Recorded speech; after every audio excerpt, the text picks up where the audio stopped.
Today on the Cameron Journal podcast, we are joined by Benjamin Bressington.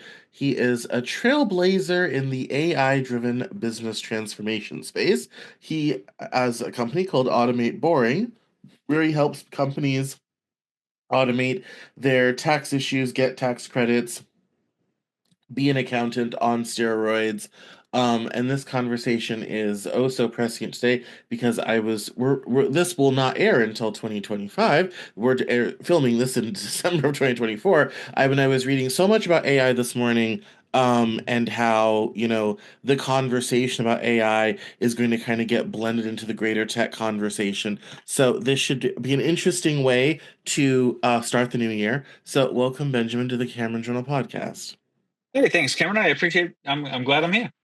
Yes, excellent. So, well, why don't we start from the beginning? Why don't you tell us a little about yourself and your business and what you do? Yeah, so I love technology and automation. I got a background in criminology and law from Australia. As you can tell, if you didn't pick up from my South Boston accent, that was a joke for anyone who doesn't know much about accents. But I've always applied human behavior to technology, and over the last 2 years, I got involved with a few financial firms, and one of them was dealing in tax credits. And we were actually able to take this company from $250,000 in credits that they were processing and scale them to in excess of $150 million in tax credits processed. Because what we did is the problem with a lot of financial firms that we were dealing with, or that I found, was dealing with the IRS takes a lot of time. There's a lot of chasing. There's a lot of tedious processes, let's say. And most of the accountants were having somewhere between 2.5 hours per file. That was a scaling issue for the fulfillment of a product or service to analyze these credits. So we were able to reduce their processing time from over 2 hours to less than 60 seconds. So now our client was able to scale to 100,000 transactions a day rather than only a few hundred transactions a week or a month. And the issue of having to find processes. And we're starting to see this in the financial services space more and more. And this is how they're able to scale the ability to provide people with tax credits that they didn't know applied to them. So Mhm. as I dove into this world, I found that what I had created with the IRS was actually quite unique.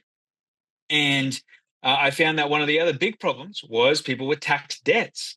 So if you have less than $50,000 in tax debt, it's usually pretty problematic, and you get harassed by people who want ridiculous fees, which they make you all these grandiose promises and fail to deliver most of the time, from what I was told. And so I worked with several former IRS agents, and we worked out how we could actually automate resolving your tax debts for pennies on the dollar. So we know if you've got a tax bill, and so the statistic is somewhere around 90 odd percent of people who have a tax debt typically owe less than $50,000. So it's under $20,000. So a lot of tax relief firms, tax debts firms, whatever you call them, even accountants don't know how to have this actually resolved and dealt with. So we built the automations and the AI to make that happen. So that's what we did in that case. Does that make sense? It does. I think I have to ask, how did you get into such a business? How did that happen? Well, for the last 20 years, I've been doing software development and e-commerce, building communities, building sales teams, and automating. Automating was just part of it. I started automating when I had my cybersecurity company, and I had to have people working 24 hours a day, 7 days a week. And the problem with security is you get what they call false positives. So you get thousands of alert emails every single day, and every alert could be good or bad. But the good alerts like take precedent over the bad alerts. So they call it alert fatigue, because if you've got 20,000 emails to process in one day, and then you know that there'll be 20,000 more in the next shift, you kind of get a little bit burnt out. And sometimes, as they say, you can't see the forest for the trees. You can't see the bad issues because they're buried on page 300 of your email inbox, if that makes sense, or the ticketing system you're using. So we actually designed automations to automate that. And I was able to automate an 8-person team that was working 24 hours a day to pretty much no one. So then I was able to scale those people into tier 2, tier 3 analysts rather than being stuck at tier one analysts. So I made the company more efficient. And when I did that, I really fell in love with automating and being able to streamline tasks and processing. And for a lot of the people listening, you may be thinking, well, this sounds complicated or expensive, or I got to know a lot of stuff.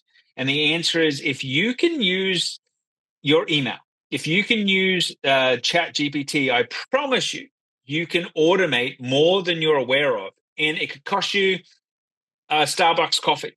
Like that's what's possible. And you can automate a lot of these things for free nowadays. And most people don't realize that because that gets hidden from people. Hmm. Why do you think it gets hidden from people? Because I can charge you It five seems like thousand such the dollars opposite. It seems like such the opposite now. There's, I mean, a million different people making videos about this tool, that tool, giving stuff away on newsletters, LinkedIn. It's more AI stuff is more common than air these days. It is, but it's overwhelming, and most people don't know what to do, where to go, or then how to do it. So the thing is they would also much rather pay, and AI is the hot commodity right now, and I can sell something for $25,000 that cost me $97 to do.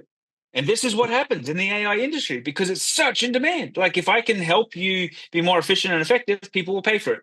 And much people would rather pay for it than learn it sometimes. So it goes both ways. So the opportunity is you can do it yourself if you're on a budget or if you're a solopreneur or you're still this is your side hustle you're trying to scale out of, or there is there's plenty of companies out there that can help you automate different things, and the tools to do it are getting 100 times better because of the latest in technologies every single week. Yeah, do you ever, I mean, there's a lot of movement in this industry right now. Do you ever worry about getting swallowed up by a bigger player? Not at this point in time. At some time in the future, I'm sure we will get swallowed up by a bigger player for some of the things we're doing. But that's because it's been designed intentionally for that. We know that there may be several acquisition partners who will want what we're doing with the automation space for in the tax relief, tax debt space. That's a huge opportunity, but it's not on my 10-year radar. On the next 10 years, I want to help. I want to help 1 million people a year solve their tax debt without having the stress and anxiety of it. And I think that's something worth waking up for and something worth making happen. No, no, I definitely get that. Why did you get into the tax debt, tax credit, financial services space coming out of cybersecurity? I ask because Because that's another hot industry these days. well, cybersecurity is good. I just got burnt out in cybersecurity with what we're doing because it's always a fire situation, right? There's always fires, True. there's always threats, there's always things every single day, and sometimes people aren't aware of they don't know what they don't know, and it's there's a lot more politics to it than most people think, particularly within a company. So it's hard to prevent the fire when if the fire is being caused by someone internally. So that creates a different game. But on the tax side, I was when I started working with a lot of clients in the accounting financial services space, I was shocked to hear and to see the IRS experience. And even when I got verified myself to do the IRS stuff, like dealing with the IRS, sitting on hold for 4 hours and getting hung up on is Hmm. commonplace. Yeah. So to be honest, how would a consumer who's already working 40 plus hours a week, dealing with family, dealing with the kids, still got to go get groceries, going to sit on hold with the IRS to not have their issue handled? Or get lost in the alphabet soup that they send you in the documents in this form and that form and that, because they actually don't have authority to tell you what to do. They have to point you to the resources. So this is why I teamed up with former IRS agents to actually go, hey, how do we actually make this happen? And how do we simplify it so any person can do it, but do it in minutes, not do it in days, weeks, months, because it's also a big burden. I know when I had a tax issue, I had to ring around, get help, and I had firms laugh at me because they didn't want to help me because the amount was too small for their professional services fee they wanted to charge me. So Yeah. it's just like a lot of people can't get help or don't even know where to get help because their accountants don't know how to help them. Their financial advisors certainly can't help them, and people. I was unaware of the fact, so I was ignorant to the fact that if you had a tax debt, You can't buy property. You can't refinance. But there is ways that you can do it if you know how to work with the IRS. And that's what we're making possible to people, because there's many people who are going through the hard work of refinancing or getting a property loan only to be told at the last minute they can't get the financing approved because they owe the IRS. But you can solve that now by if you know how to submit the right paperwork. So we got into it because the IRS is so clunky. It's so backwards in many ways that there had to be easier ways. Well, this is a classic case of build a better mousetrap, right?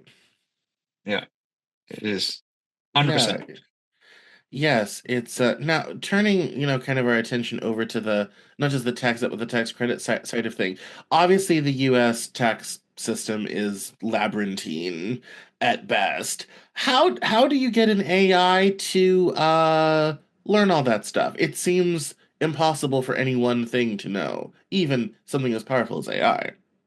Well, the thing is, it's not, it has to learn everything. It just has to learn how to fill in certain forms and what those certain forms do. And if you and here's the problem with it, because the way you fill out certain forms to actually achieve a goal of like an installment plan or having your penalties and fees waived if you owe tax debt, for example, which you can do. Okay, what forms do I need to do to achieve this goal? And then how do I actually get it submitted to the IRS to actually have it accepted? Like that's just a process. And if you and I have the fortunate advantage of working with these IRS agents to actually understand exactly what they do on a daily basis. And they've already got it templated. They just don't have it automated. And a lot of dealing with the IRS is templatable. So if you know your goal you want to achieve, you work backwards from there. Like, do I have a tax debt of $50,000 or more? Okay, if it's less, what do I do? If it's less than $10,000, how can I have my installment plan automatically accepted? This is this is an option if you know how to tick the right boxes, but it's not explained anywhere how to tick the right boxes. Does that make sense? It does. It does. So, kind of turning to a more, I guess, broad idea, because I feel like we've covered that pretty well. Um, how do you feel about this AI automation takeover sort of thing? It seems to be reaching a very interesting place. What do you think about all that? So I think we're at the time right now where there's been a lot of amazing technology developed, but it wasn't fully implemented or executed into companies. And so what we're having now is back when the printing press was rolled out, jobs were displaced or changed because new tools were made available. When Henry Ford, I explain it to people. Henry Ford applied the production line, right? So a lot of production improved, streamlined. Companies automated tasks by using people. So they'd hire tens of thousands of people to do stuff. Now they can automate tasks with computers. So people are going to be getting displaced because computers can now do things that they weren't able to do even 6 months ago. So that means that humans who are looking for work and doing work are going to have to be doing different things or understand how to work around or with or be augmented by AI to do their tasks to remain competitive. So, because I can deploy a phone system that answers your phone calls automatically and sounds like a human and actually has got ChatGPT smarts and not one of those stupid, frustrating systems you dial into like an IVR, but actually something that's more helpful and being trained on the topic at hand. Because the biggest request I get from a lot of my clients is, can you help us have their phone answered? Our phone rings 20 hours a day. We don't have people to answer it. We have no one to answer it after 5 o'clock or 7 o'clock or whatever it is. If you talk to anyone in the restaurant industry, they go like, I can't get people to answer my phone, let alone when you call a restaurant, you have a crappy customer experience. Right. Could AI just give you a better experience? How many times have you called a restaurant and you've had no one answer and you're trying to give them your money? Right. There's a lot of No, I problems. mean there are some places not even worth calling because you know that they're never going to answer the phone. You've either got to either go online with and there's more success there, or go in person. You know. And so there's ways to improve the customer experience using AI. And I think for a lot of people who were doing the data entry tasks, even lawyers, like here's the thing. I talk to people, I'm like, okay, great.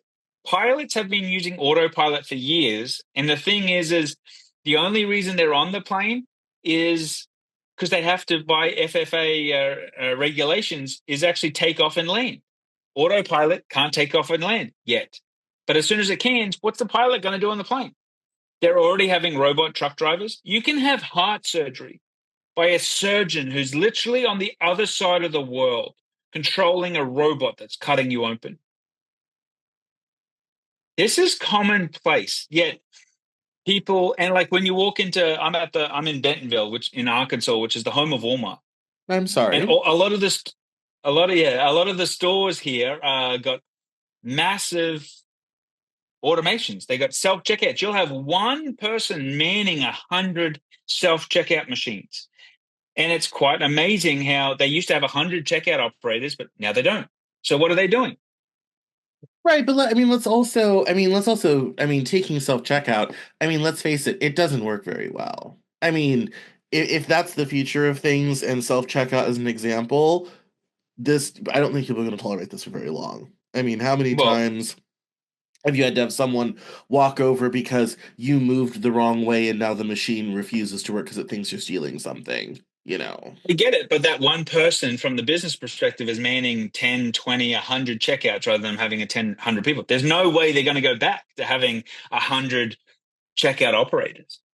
Right, but I guess that's my question is at what point does the human element get removed so much that people find all this new automation and all this new technology to be so frustrating that they, start demanding more of a human interaction? I don't think they will. What they'll demand is different interactions, and they'll start paying for certain human interactions. So we see that in different businesses now, or different business models now, that people will pay for the human concierge versus the AI concierge. The thing is all this AI tech is getting better every single day. And bear in mind, we're still dealing with ChatGPT, who technically is a toddler, right? In age, it's a toddler. So the thing is if it's doing this now, just imagine what it's going to be in 2, 4, 5 years. The technology is still early. It's of course it's imperfect. I can tell you what, the human operators are still imperfect as well. I know, I guess my problem is I've had a lot of people come on this show singing the praises of technology and AI. We had Stefan Fair, who is a partner now, come on this show, and he admitted the reason why he booked my show was because his AI thought I was the best show for him to go on. I don't know if that is a compliment or not.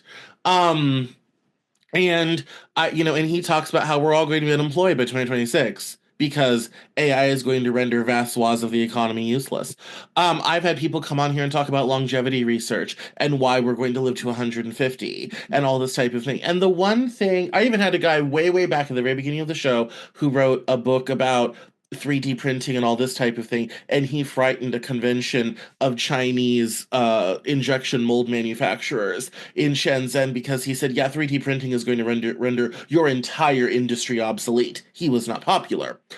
And in all of these conversations, in the decade of this show, no one has ever come on this show and talked about the very specific human downsides of all of this coming along. And when I press them on it, as I'm doing to you now, it's all smiles and happiness and unicorns and rainbows.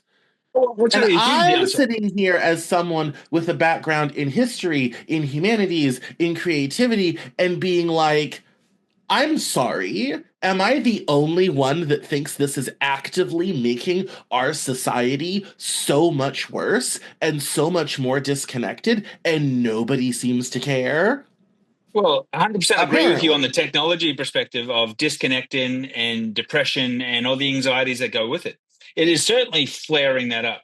There's a huge problem with automating services within a company. And it's usually created by the employees who are resisting the automation in fear that they're going to lose their job.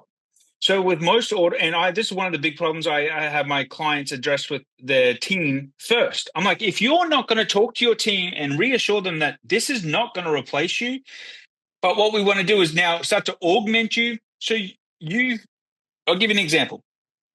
A lot of accounts, financial services people are defined by tasks of data entry or book reconciliation, stuff like this, right? Stuff that Mhm. can be automated. But the problem is they don't want to automate it because that's how they spend 10, 20, 40 hours a week. So Right. if I'm not doing that, what am I doing? So I believe the bigger problem we have is an identity problem on how people have created their identity around what they do.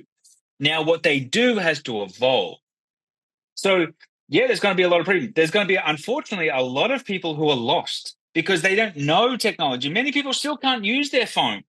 I'm in Arkansas. I get to see all walks of life, and Yeah, I'm I not quite sure why you've chosen to live down there. That's another conversation for another yeah, that's time. a whole other But conversation. It's fascinating because I travel around the U.S. more than most Americans travel in their entire life, and I get to see human behavior. I get to see people, and I'm like, I do feel sorry for a lot of people because they're not willing to learn and they don't understand history. They don't look at the patterns of history. have You've you got an also have you, advantage. right? But have you ever considered and this? How do I say this without being condescending? Have you the most of the population quite simply does not have the intellectual capacity to do this stuff? Like 100%. I mean that's I don't mean to say that everybody is stupid, but I mean kind of like I mean there's and what I fear is there's going to be this great bifurcation Well, we can say it in a where different way. Most of the population doesn't know how to code. A lot of this has coding skills required, right? So if you don't know how to code, it makes it a hell of a lot harder, right? So but that's the the vast majority of people, including many office workers, people working in a variety of industries, all this type of thing, do not have that skill set, don't very honestly have the intellectual capacity to do so. And what I worry is we're going to get this great bifurcation where we have a small, relatively small cadre of people who have those skills that will do very well, and everyone else gets left behind to underclass and or manual labor because that's manual labor is the only thing we haven't managed to automate yet. 100%. And that's a huge problem. Like there's many issues with this deployment of technology, but with every deployment in history, there has been. Some of it's caused wars, depending on what you read. Some of it's wiped out certain countries. One of the things that I love talking to people about is like when you look at it, we don't hear much about what Alibaba and the Asian AI companies are doing, which are quite bigger Yes. than the companies we hear about. And I'm like, to me, they seem to be very silent on their deployments and their technologies. And I think that's even scarier because Elon Musk has only had X now or Twitter for what, a year or something? Like not that 2 long. years. Yeah. Yeah. Yeah. Yeah. Like Alibaba has owned WhatsApp, has owned like the WeChat and all those since their creation. They've been Yeah. running payment processing and data transaction. You go over to those countries, you don't pay with cash. You pay with these different apps, and their delivery networks and systems are totally different. Like, so you look at Well, and how those Elon has said countries he have wants evolved. Twitter to be WeChat. I mean, Elon has said that's exactly that was his vision in buying Twitter was turning it into WeChat. I think it had much more to do with undermining American democracy, but we'll see how the WeChat thing goes along. Um, But I like, mean, yes, I agree that's with you. and the Japanese were always ahead of us in such things anyway. And yes, China, it's one app. I mean, it's Amazon, it's Apple, Google Pay, and Twitter, and what's all mushed into one happy family. Yeah, and most people, like I had the advantage of when I was young, flying to Hong Kong to go to trade shows to buy stuff and having to deal with the Asian culture and understanding the Asian culture. And but you talk about these people who are going to get underserved, and like they may not have a passport, they haven't left the state. I'm amazed how many people I talk to in on a weekly basis who have never left the state they were born in. That's quite fascinating.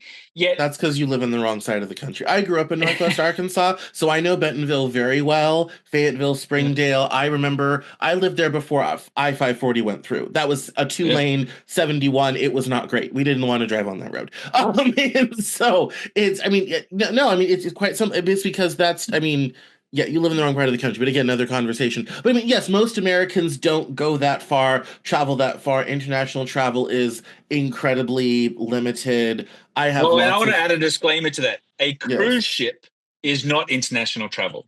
No, I totally agree. I mean, just like going to an all-inclusive resort is not international travel because you never leave that spot and get to actually know people and meet people and all this type of thing. So, yes, I totally get it. I mean that yes, I mean that's the standard experience of Americans because our country is so big and on the planet we're not near anything. We're not near where the action's at. So, But when it's you a talk about that, like you also bring up that the education model, therefore, is broken because the education model is training us to do things which is it what it should be training us to do? Like, is going to college, getting a $200,000, $300,000 degree, and then coming out not being able to find a job the best thing people should be doing nowadays?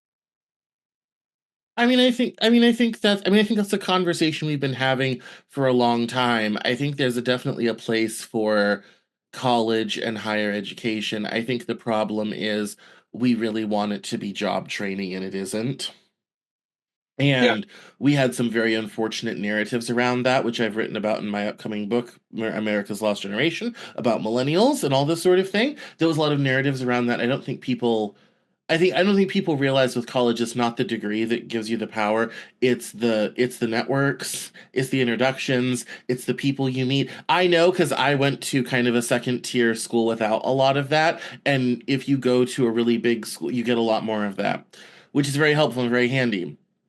yeah, And it's the so relationships, and if you spend all the right. time in the library, it becomes very problematic, right? Like, Yeah, yeah, and I know, I mean, one of the regrets I always say, one of the mistakes I made is I went through undergrad too fast. I did my whole undergrad degree in 2.5 years, and I really should have taken like all 4 years, taken way less class, and done very different things. But again, was supposed to be in and out sort of thing. I think people also didn't realize that, yeah, people with college degrees do earn more over time and throughout their life, but it's not necessarily the degree that does it. It's a lot of other social factors, and that got lost. So if you were, as I write in the book, aspirational, working middle class person, it's like, oh, that's the thing to get. And it's like, to a point, like, sort of thing. Like, yeah, that's important, but it's also the people you meet along the way, the connections, all this type of thing. So I think there is a place for college. I think having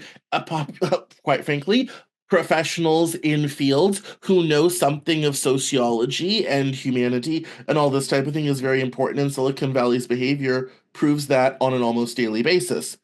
That, oh 100%. my So, God, what work that they had taken an anthropology class. And I think this all these arguments that, is this the best thing for people to be doing and we're being trained to do the wrong things? I mean, yes, I suppose if you look at that in a very narrow view of will X, Y, and Z lead to employment, which I'm not convinced that model's even workable anymore, you might be right. But I think outside, are you a good citizen for democracy? Are you good for your community? All this type of thing. That's a much wider conversation. And I think schools and well, colleges can could you do that sort of research thing a very topic well. yourself? Yeah, can you research a topic yourself? Can you form your own opinion rather than something that's just been on TikTok? What Think are your critic references? Yes, think Yeah, critically about literally anything, which people do not do. Yes, I mean all of that stuff I think is stuff that education does. What It's the second order effects of education that make mass education so important. And in the last 20 years of teaching to the test, which is the combination of No Child Left Behind and Race to the Top, which was Bush and Obama era programs, we've lost a lot of that. So I think, yes, in today's environment, no, that doesn't work because we're not creating new humans and new people. We're creating automated test takers, you know. yeah. And the other part of that is not applying the human nature elements. Humans are lazy. We are lazy creatures. And like, if there is a shortcut, we will take it. We will find it. We see this all the time with greed. We see this all the time in relationships and fidelity, like all this type of things. Like I just saw a post by someone the other We're day an that they're all apex predator celebrating. meant to preserve energy. Yeah, exactly. So now when you're applying stuff that could be automated and I don't have to do it, well, of course. Like, but we've been doing this with outsourcing. But my question is what is Cameron's prediction for the next 2 to 5 years? Where does Cameron see himself in 2 to 5 years? And what what of this are you going to resist applying because it's not good for others? Well, I was just reading this morning about in a newsletter on LinkedIn from Jim Louderbeck about obviously AI has come for people like me first, content creators, all this type of thing. On the one hand, we're gonna, the AI slop in social media is gonna get a lot worse this year because a lot of new tools have come out. So on the one hand, it's gonna be harder to break through, but on the other hand, people are gonna be looking for the human non-AI interaction It's a going to get lot harder to more. detect, though. Yeah, it's going to get much harder. Yes, which is not great for me. And especially, right now Can as I ask you one I'm question about that? One yeah, quick question before we move on. So I only learned just last week that the to actually stay on top of the X Twitter trend or with content creation, they were saying you've got to now be posting 70 times a week just on Twitter. And that's not the engagement. It's just actually to stay in with the algorithm. Otherwise, the algorithms will literally just lose you because there is right. so much new noise. As a creator, how do you do that?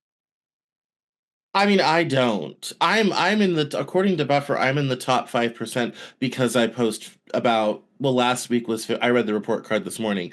I posted 59 times last week. Um So and you're up there. That's 59 times. So the threshold they're now saying was 70. So you're in the game.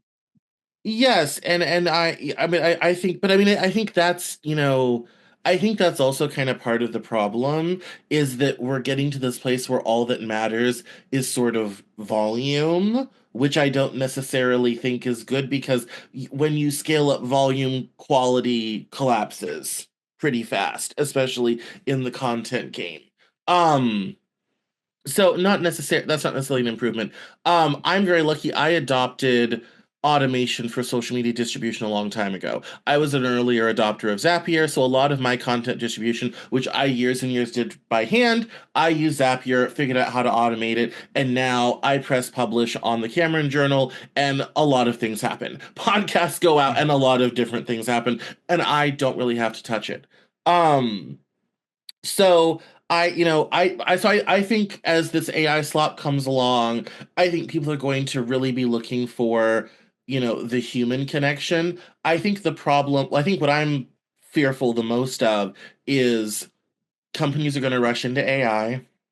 A lot of shit's gonna get automated away. I mean, this is gonna do to office work what the power loom did to weavers and what sewing machines did to seamsters, all this sort of thing. Is you're gonna end up with a situation where a lot of people get automated away. They don't know where to go. The government is nowhere prepared to handle it. Um, and Well, we saw um, last Christmas, Google, like who created this technology, didn't even deploy the technology themselves, and then in one of their divisions laid off 20,000 people, literally this time last year. And yeah, it wasn't even really a news story. I'm like, they just laid off 20,000 people. Another company laid off 50,000 people because they're like, hey, yeah. we've now got all this tech. We never implemented it, so the team's now implemented it, and so it's just like, all right, have a great Christmas. I'm like, No, I mean, last month the economy shed 700,000 jobs. No one has been talking about the fact that we have been shedding jobs like crazy 3 months in a row, and I think that trend is going to increase a lot next year, and it's going to get a whole lot worse. And if we were having this conversation 1 year from now, in 2025, I think the story for 2025 is going to be AI job losses. And we are already in a very perilous social environment right now. If people erroneously think people are going to take this laying down like they did offshoring and that sort of thing, I have a bridge in Brooklyn to sell them. I think there's going to be blowback. I think it's going to be extremely unpleasant. Throwing shoes, sabos, against the power looms, it will seem like a lovely anecdote compared to what I think people will do. Mhm. Um, and I think and my question is, where are these people going to go? Construction can't absorb them all. And not everyone can become a plumber or a carpenter. I mean, you can't, I mean, the trades cannot absorb all of these people. And quite frankly, a lot of us are past the point in life where our knees and backs and joints can even take on that type of work anyway. So what are people going to do? And that seems to be a question either nobody wants to answer, nobody wants to talk about, or, and this is what I fear the worst, nobody really knows. I don't think most people And know, I think but we need to I think very seriously, we need to start to work on that conversation now because the here's the reality that I think a lot of companies are forgetting. If the people don't have money to buy goods, it doesn't matter how automated your processes are. There'll just be no money. There'll be no yeah, but the thing customers. is there's And no then the one whole size fits thing all. comes crashing down. Yeah, there's no one size fits all with this solution. Like, it's like, hey, if you're able to start your own business, start your own side hustle and venture. That's why I got challenged the other day by some people. They're like, hey, well, if you think it's so easy, how do you scale a brand new venture to $500,000? I'm like, all right, I'll document it. And so I'm literally doing that, going through this entire process right now. I started this month helping to scale a brand new business, brand new venture. Didn't even have the resources for this thing, and they're documenting how to scale and grow a business from 0 to 500K, right? Bear in Yeah. mind that's more than most people earn a year, right? So the thing is Right. if you only need 30K or 50K, create a plan now for that independence. But that's only a segment of this populace. But there's very Because few people that can do that. I mean, even I have struggled. I launched my writing courses. I'm struggling to grow them. We have a great new course coming out on philosophy with Dan Sanderson, which is really great. It's not done yet, so it isn't struggling to grow because construction isn't finished yet. Sort of thing. I've had the best year ever in terms of traffic, but the subscription business has struggled to grow because it's really hard to get a lot of people to subscribe to independent journalists because those subscriptions add up, and with inflation, people are squeezed. So I understand kind of why that is all this sort of thing. That's not a solution for most people. I mean, 100%, people I need agree. jobs that they can go to, come home from, and continue to live their lives. And it seems to me that we are getting into a place economically where that paradigm may Well, no but does longer that be even exist? possible. Yeah, you're saying they can go to jobs for their life, but I don't even believe that. I don't believe that exists. How does that I exist? I think very soon it's not going to, and I think we shall be very concerned about what people are going to do. Yeah, 100%. And like, this is why the homesteading era is booming. There's all these things around. Like, hey, I have to become independent because you can't rely on the systems or the services, or just because you can go to a hospital doesn't mean you're getting the best healthcare. This is not. I know when my ex and I were doing fertility, we had to go to Spain to deal with fertility and get access to the best fertility in the world, right? Like, there's this all this type of stuff that it's the lack of knowledge is not necessarily empowering to a lot of people. Well, yes, but not only that. I guess I just still look at it as, I mean, because people are kind of like, well, everyone's going to, go into healthcare and education, the things that AI can't do. Are those industries really going to be able to absorb all of those? I don't think so. We're in a country of 345 million people. You really think that's going to be able to absorb all of that? I doubt it. I very Healthcare and seriously, education is changing by the day, and like I feel, by the yeah, I out, don't know how the yes. universities of today are even going to compete in 3 to 5 years, like, or if they're even needed.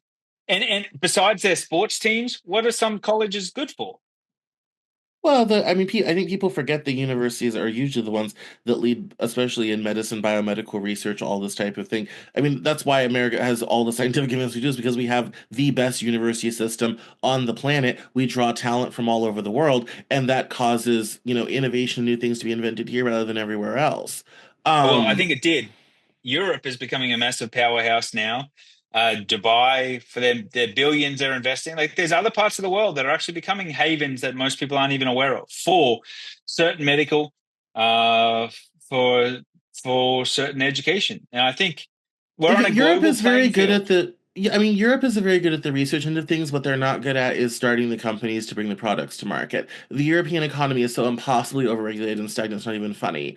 I'm actually doing a story on that for the Cameron Journal News Hour, on that very subject because it was a good, interesting article about how, much the EU has not grown in the last decade, sort of thing. And I, 100%. I, I agree with you. I think Dubai, yeah, they can throw a lot of money at the problem, but here's the problem they're going to have: getting the talent to move over there to do it. There's a lot of people who, for better or for worse, are not necessarily going to want to live in that part of the planet, in that 100%. weather. And also you have, even though Dubai is very liberal and very Western, when I was trying to convince my ex that maybe we should move to Dubai and teach English, she's kind of like, Muslim country, no, thank you. That was just a hard no, not doing it. Like, quit bringing it up. It didn't matter how, kind of like, but look at what nice places we could live. She's kind of like, no, they're an enemy to it. So I think if you're a Western man trying to convince your Western girlfriend or wife to move to the Middle East is going to be a bit of a hard sell. But I do think it could be a hub of talent for people in the region who are okay with that cultural situation. And to your point, they will not move to the United States. Long term, that could be very good for them because if you are a great researcher, within 1,000 kilometers of Dubai, and your university can't afford to fund you all this type of thing, and Dubai is like, we'll write you a check for boatloads if you do your research here.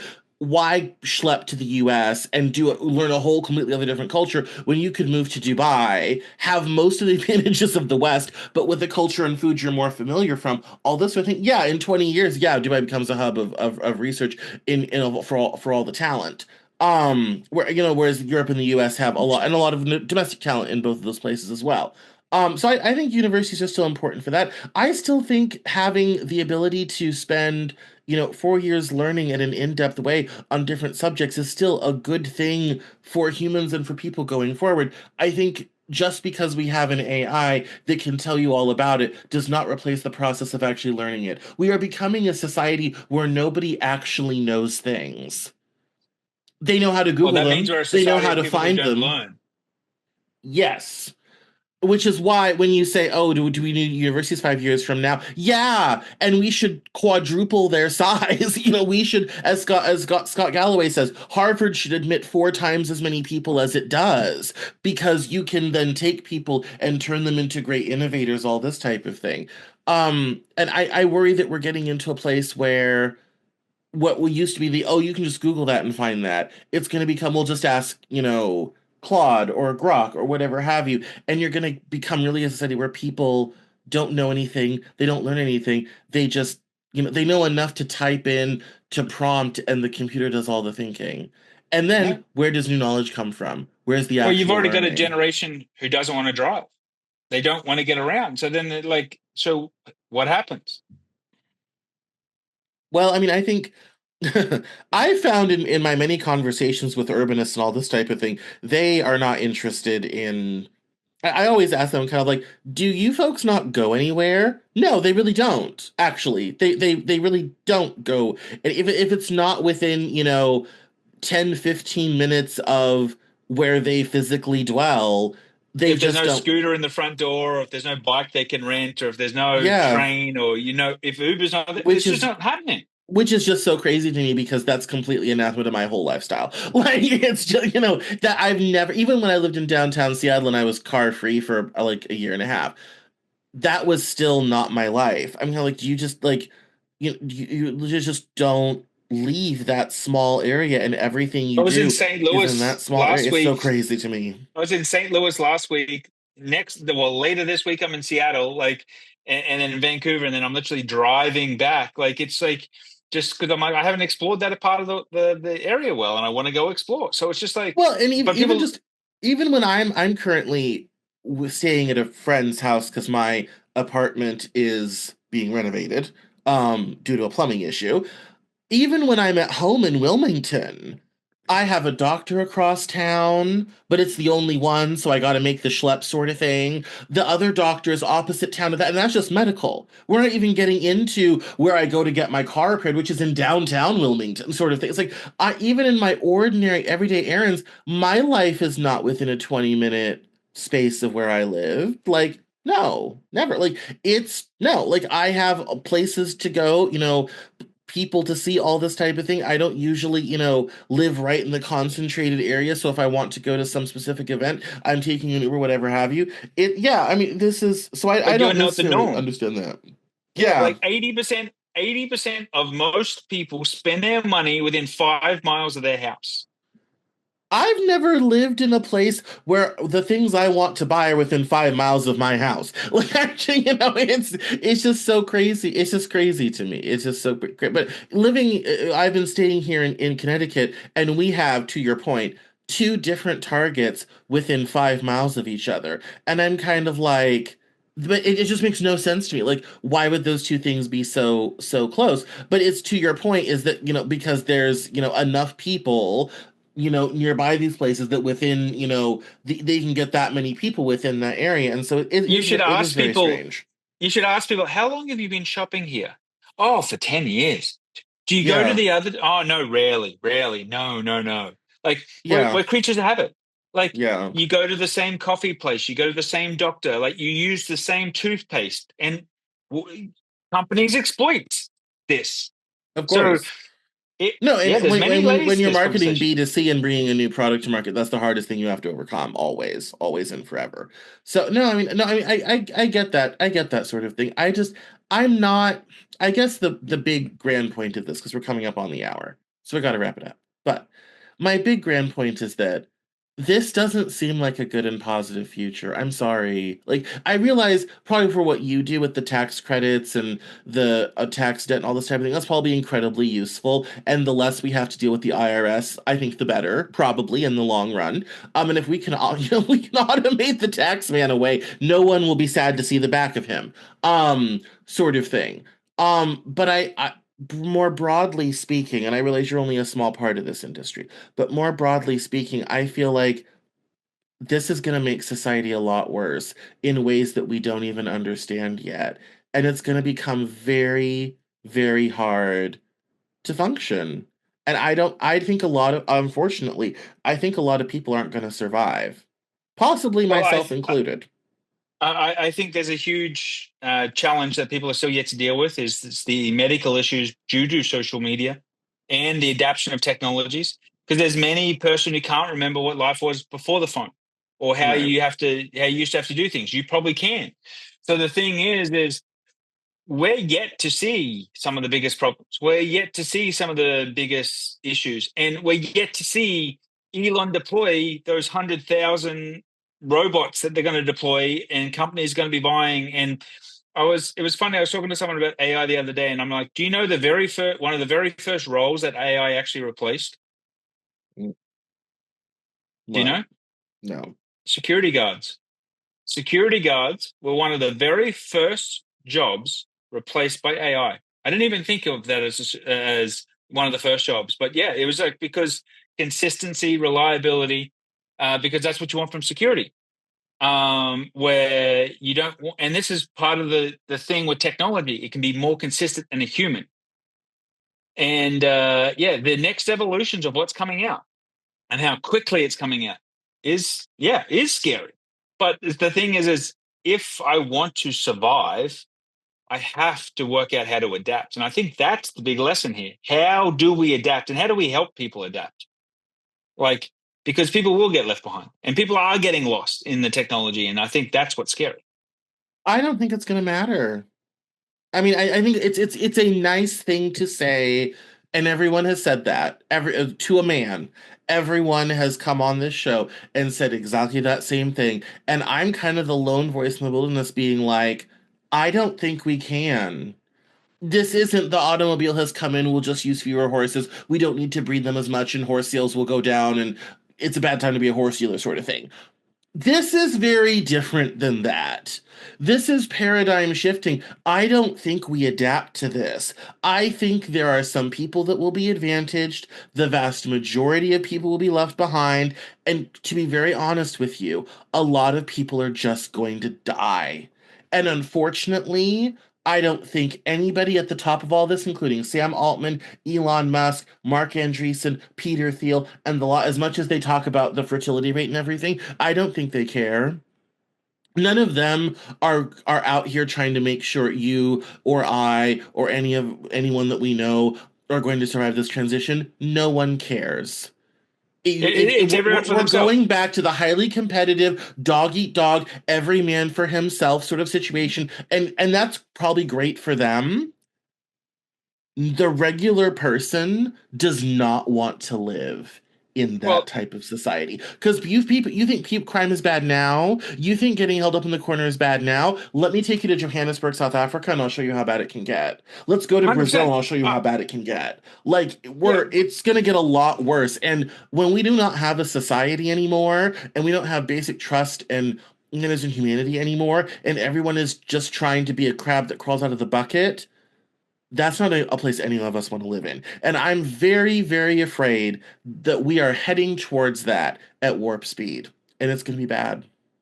Yeah, like a lot of people are actually comparing the next few years, the 30s, to actually the Dust Bowl era, which was Yeah. the 40s, right? Like, and most people don't even know that. Most people even don't know what the 40s were like. How did you survive the 40s? It was dog eat dog. And it's going to be tough. Like they say that the 30s and 40s could be some of the toughest years humans in these generations have ever had. I'm sorry. I mean, but here's the thing, we're choosing to do this, i.e., we don't have to take this road, but we're doing it anyway because a lot of people have decided that's what they want to do. And Well, if you nobody don't seems take to the road, care. it's a hell of a lot harder. Like if you don't take this road, what road do you take? The human road. Well, and how do you remain competitive? How do you thrive in that on that road? If anyone's got the answer to that, I think that's a fascinating conversation because we don't have who has that answer. Well, I think that's a good place to stop. This is the time for plugs. Why don't you let us know where we can find you online, where we can keep in touch with you? Hey, if you want to reach out, you can reach out at automated tax credits, or if you want to find out how and what we automate, that's automateboring.net. Automateboring.net. All right. Well, thank you so much, Ben, for coming on the Cameron Journal podcast.